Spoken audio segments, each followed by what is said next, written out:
Have you ever thought about what one skill, if you really focus on it, could just, unlock confident communication, especially when you're learning a new language?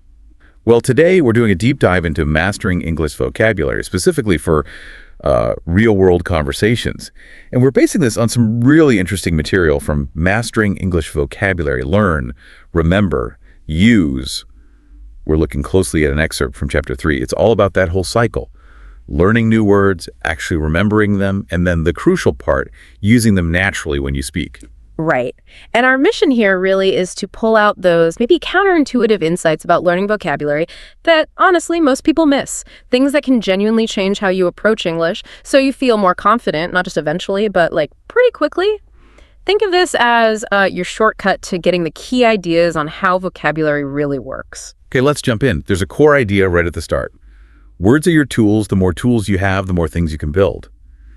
That sounds simple, but profound, maybe? It really is. And that analogy gets to the heart of it. If grammar is, say, the skeleton, the structure, then vocabulary, well, that's the flesh and blood. It's what gives it life.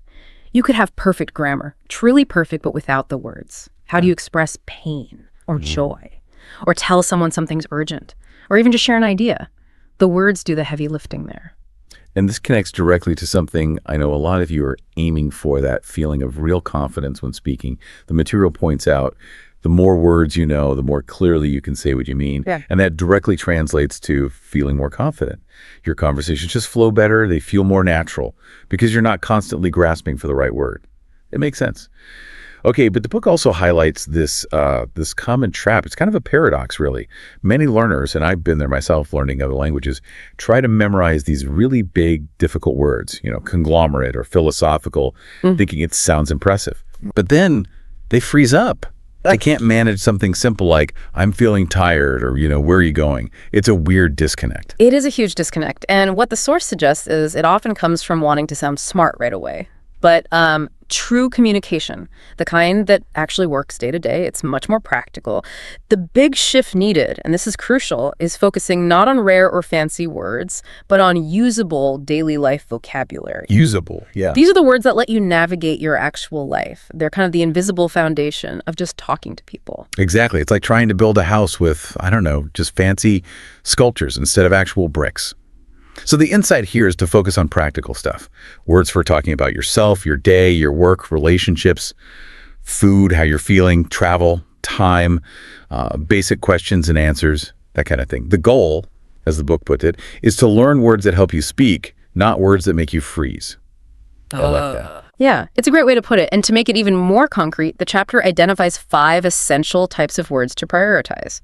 First up, action words, verbs. The doing words. Go, come, eat. Exactly. Go, come, eat, drink, call, take, bring, give, wait, leave, sleep. Simple stuff like I go to work. Basic, but essential. Second, description words. Adjectives. These add the detail. Happy, sad. Yep. Happy, sad, tired, busy, hungry, late, early, clean, dirty, fast. Things like I am tired. Again, very common. Third, people and places. Nouns. The things. Yeah. Friend, office, teacher, shop, school, driver, station, house. I met my friend. Fourth, super important, connector words. These link everything together. And but? Because. Precisely. And but or because, so if, then, when, where, like in I was tired so I slept early, they create flow. And fifth, the question words. What, where, when, why, who, how. Can't have a conversation about these. What is your name, for instance? Okay, so it's pretty clear these are the words you're constantly hearing and using. They really are the core components, the absolute basics. Now, speaking of building, let's talk about how to learn. The material contrasts the, let's call it, old method. Oh, yeah, the list memorization. Right, just memorizing words off a list, which apparently leads to forgetting 90% of them within 2 days, which sounds about right, actually. It does, unfortunately. So the SMART method the book pushes is totally different. It's about learning words in context, inside a sentence or part of a real situation. What's really interesting is how our brains work. We naturally remember things better when they're linked to a bigger picture and association. Okay, give us an example. The book used hungry, right? Yeah, great example. So the wrong way is just memorizing hungry equals, whatever the word is in your language, just a direct translation, isolated. Right. The right way, the contextual way, is hearing it or reading it in actual sentences. Like, I'm very hungry right now. Or someone asks, are you hungry? Or maybe she was hungry but had no food. Ah, so you see it used in different ways. Exactly. The more ways you encounter it, the better you grasp its meaning, its nuances, how it actually fits into a conversation. It becomes part of your active understanding, not just a memorized fact. That makes a lot of sense. Okay, so moving on to some really practical, like, what do I do tomorrow advice? The material says you don't need to learn, 1,000 words this week. Forget that. Instead, focus on maybe just 5 to 10 new words each day, but the key is learning them deeply. Quality over quantity. And this leads to the vocabulary bank idea. It's simple. Use a small notebook or maybe an app on your phone for each new word you choose. Write the word, its meaning, give it a simple definition, or the translation, whatever works for you, and critically, an example sentence using the word. Make it relevant to you if possible. Okay, got the bank, but then there's the active part, right? Yes, this is crucial. Try to actually speak 2 or 3 sentences using each new word every day, out loud, even if just to yourself. And the book makes this pretty bold claim: within 3 months, your vocabulary will explode. Which sounds amazing, but how does that work? It's the consistency. It's the consistency and the active use. You're moving those words from just being in the notebook to being in your spoken language. That's the leap. So, okay, we've learned them in context, put them in our bank. How do we make sure they stay there? How do we remember them long term? The book talks about the use it or lose it principle. We've all heard that, but applying it. Right. It's true for vocabulary, too. If you don't use a word, your brain figures, okay, guess that wasn't important, and lets it fade. So the core advice is try to use that new word, speak it or write it at least 3 times within the first 24 hours of learning it. Lock it in early. 3 times in 24 hours. Okay. Any other tricks? Yeah, a few practical ones. Sticky notes, put labels on things in your house or office, mirror, window, chair. Just seeing the word associated with the object helps immensely. Simple, but I can see that working. Another one maybe sounds a bit odd, but speak with yourself. Narrate your life. Kind of, yeah. Like, okay, I'm sitting on the chair now. The fan is moving. I'm feeling sleepy. It forces you to use everyday words actively. Okay.